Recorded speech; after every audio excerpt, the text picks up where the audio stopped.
예, 반갑습니다. 진보당 공동대표 김창연입니다. 지난 2월 13일 새벽 5시 세종호텔 고진수 해고 노동자 동지가 호텔 앞 10m 높이 구조물에 올라 고공농성을 시작했습니다. 오늘 16일차 3주차가 되고 있습니다. 2017년 정리해고법 폐지, 비정규직 철폐를 요구하며 광화문 광고탑 단식 농성을 한 지 9년 만에 해고자가 되어 오른 두 번째 고공농성입니다. 진보당은 세종호텔 정리해고 철회와 고진수 해고자의 고공농성을 지지하며 광장에서 만들어진 다양한 사회적 목소리, 연대의 마음을 모아 사회 대개혁에 적극 나서겠습니다.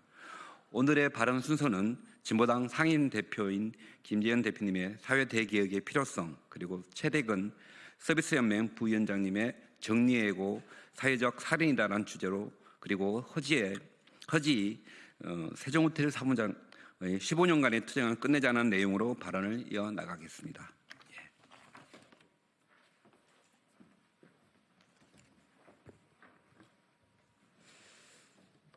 네, 진보당 상임대표 김재현입니다. 해고 노동자 없는 세상이 사회 대개혁의 첫걸음입니다. 지난 15일과 22일 토요일 윤석열 퇴진 범시민 대행진의 마지막 마무리 장소는 명동 세종호텔 고공농성장이었습니다. 수많은 응원봉이 모여서 힘내라 고진수를 외쳤고 그 응원은 연대해 주셔서 고맙습니다라는 답으로 돌아왔습니다. 윤석열 파면을 외치는 민주시민들은 세대, 성별, 소속과 정견의 차이를 뛰어넘어 더 크고 강한 연대를 만들어 가고 있습니다. 처음 시민들은 광장의 힘으로 내란에 맞서고자 했습니다. 그런데 이 광장은 어렵고 서러운 이들의 목소리, 억압과 부조리에 맞서 싸우는 시민들의 목소리가 터져나오는 공간으로 확대되었습니다.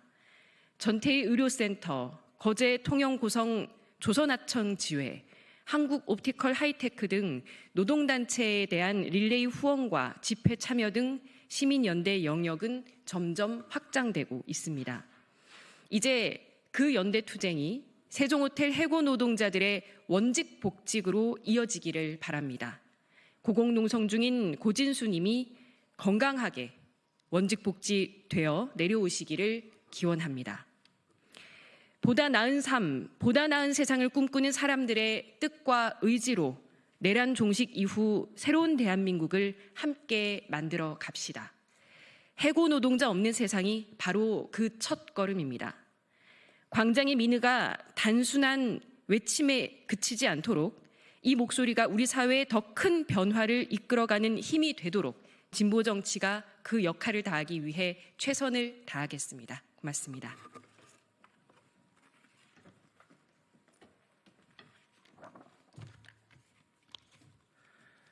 서비스연맹 부위원장 최대근입니다. 얼마 전까지 자신이 일했던 호텔 앞에 도로 위 고공철제 구조물에 우리 고진수 동지가 있습니다. 얼마나 억울했으면, 얼마나 분통 터졌으면 한 발자국도 디딜 땅이 없는 좁고 추운 고공에 올라가서 소리를 치고 있겠습니까? 6명의 해고자의 복직을 위해서, 회사가 잘못됐음을 알리기 위해서 조명건의 폐악질을 알리고 있습니다. 조명건의 세종대학교 대항학원은 겉으로는 학교 법인인 척하지만 결국 자본이 또 다른 형태로 부를 축적하는 변정 악질 자본에 불과합니다. 문제는 사학 비리의 운영입니다. 노조 혐오입니다. 또한 정리해고라고 하는 사회적 악법입니다. 노동자에게 해고는 아시다시피 사회적 살인이자 경제적 죽음입니다. 이미 교육부에서 주명건을 이사장과 이사직에서 해임을 시켰음에도 불구하고 몇 년 뒤에 또다시 그 자리에 돌아올 수 있는 이 잘못된 사학법도 있습니다. 주명건 일가의 사욕을 채우는데 수익사업체의 걸림돌이 되는 우리 민주노총을 탄압하고 온갖 방법으로도 안 되자 정리해고라고 하는 또 하나의 악법으로 노동자를 죽음으로 내몰고 있습니다. 노동자에게는 정리해고는 지금의 비상계엄과 다르지 않습니다.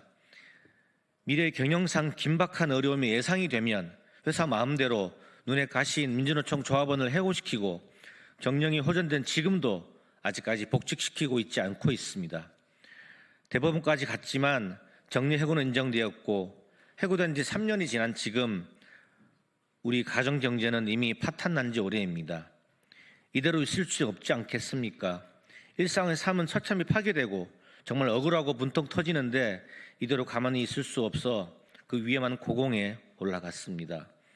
우리 노동자들이 할 수 있는 것이 그리 많지 않습니다. 누가 대통령이 되어도 비상계엄의 불법성으로 대통령이 탄핵에 처벌되고 내란 세력이 척결되어도 부당하게 정리해고된 6명의 해고자는 여전히 그대로이고 우리 고진수 동지는 여전히 고공에서 내려오지 못할 수도 있습니다. 곧 조기 대선이 있을 거라고 예상이 됩니다. 우리가 기대하는 새로운 세상은 일상의 풍경에서 그치는 것이 아니라 사회 대개혁을 이루는 것이라고 생각합니다. 모든 대선 주자는 이 사학 운영의 비리와 노동 현실에 매우 많은 문제점을 안고 있는 세종호텔의 행태를 철저히 밝히고 복직의 길을 열어주시기를 간절하게 호소드립니다. 고맙습니다.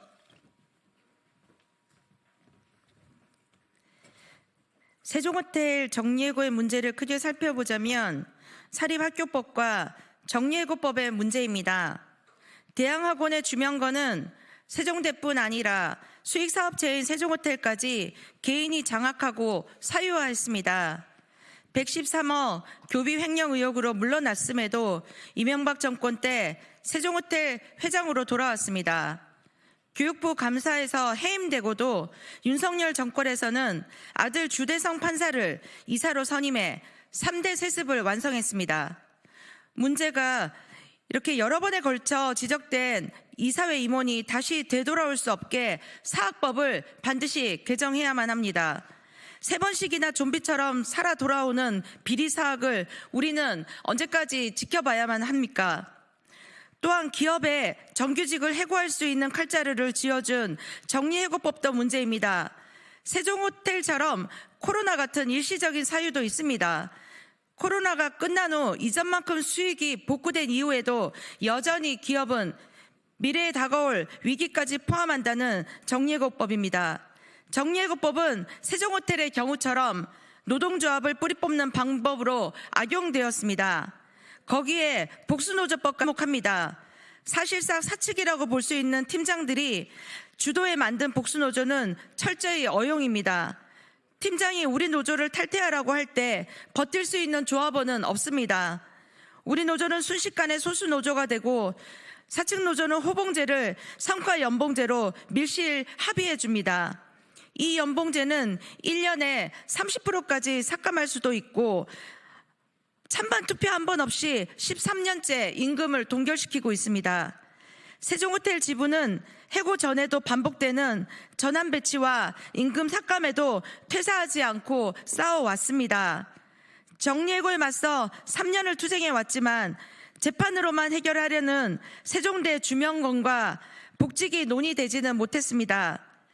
대학에서는 부동산 취득에 국고 보조금을 부당 사용하고 세종호텔의 정규직을 정리해고하고 대신 용역업체를 들인 주명건을 감사해야 합니다. 지하차도 진입차단시설 바닥 1m도 안 되는 공간에 고공에 오른 고진수 동지를 우리의 투쟁으로 땅으로 내려 반드시 함께 복직하겠습니다. 감사합니다.